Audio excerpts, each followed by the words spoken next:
বিষয়টি নবম শ্রেণীর শিক্ষার্থীরা উপস্থাপনা করেছে অত্যন্ত চমৎকারভাবে দুটি দল পক্ষ এবং বিপক্ষ দলের।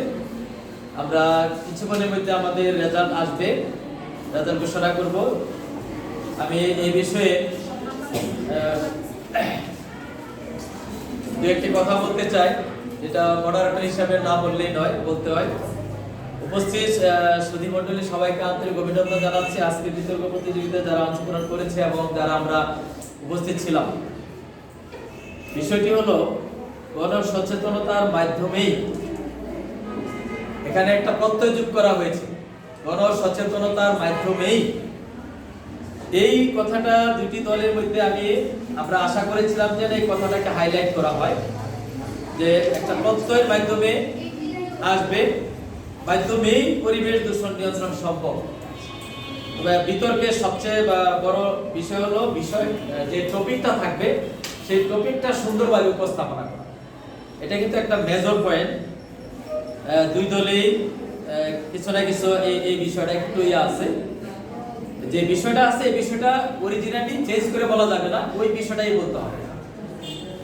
গণ সচেতনতার মাধ্যমেই পরিবেশ দূষণ নিয়ন্ত্রণ সম্ভব। তো এখানে যুক্তি ঘটানোর বিষয়ে অনেক কথা চলে আসছে, আমরা অনেক কিছু শিখতে পেরেছি। আশা করি যারা অডিয়েন্স আছে তারাও শিখতে পেরেছে, ভবিষ্যতে আমাদের অনেক কাজে লাগবে।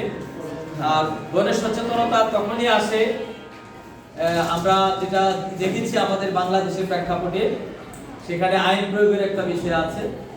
আমরা আইনকেও ফলো করব, শ্রদ্ধা করব, এবং জোর করে আবার সম্ভব হয় না। তো সব মিলেই কথাগুলা, তার মধ্যে যাদের উপস্থাপনা, যাদের কথাবার্তা সুন্দর ভালো উপস্থাপনা করেছে, সেই ক্ষেত্রে আমাদের সেই রেজাল্টটা আসবে। তো এই সচেতনতা বিষয়ে আমরা দেশের বাইরেও অনেক কিছু শুনতে পেরেছি। সুইজারল্যান্ডের বিষয়ে আমিও মাঝে মাঝে টিভিতে দেখি সুইজারল্যান্ডের যে অবস্থা, আসলে ভালোই লাগে, সেটা মনে হয় যে এখনই চলে যায়। তো এই বিষয়ে পরিবেশ দূষণটা আমাদের দেশে আসলে অত্যন্ত ভয়ঙ্কর। আমরা আশা করব আমরা এই বিষয়ে সবাই সচেতন থাকবো। আজকে পর্যন্তই, আমরা কিছুক্ষণের মধ্যে আমাদের ফলাফল পেয়ে যাবো। সবাইকে আবারও আন্তরিক অভিনন্দন ও ধন্যবাদ জানাচ্ছি।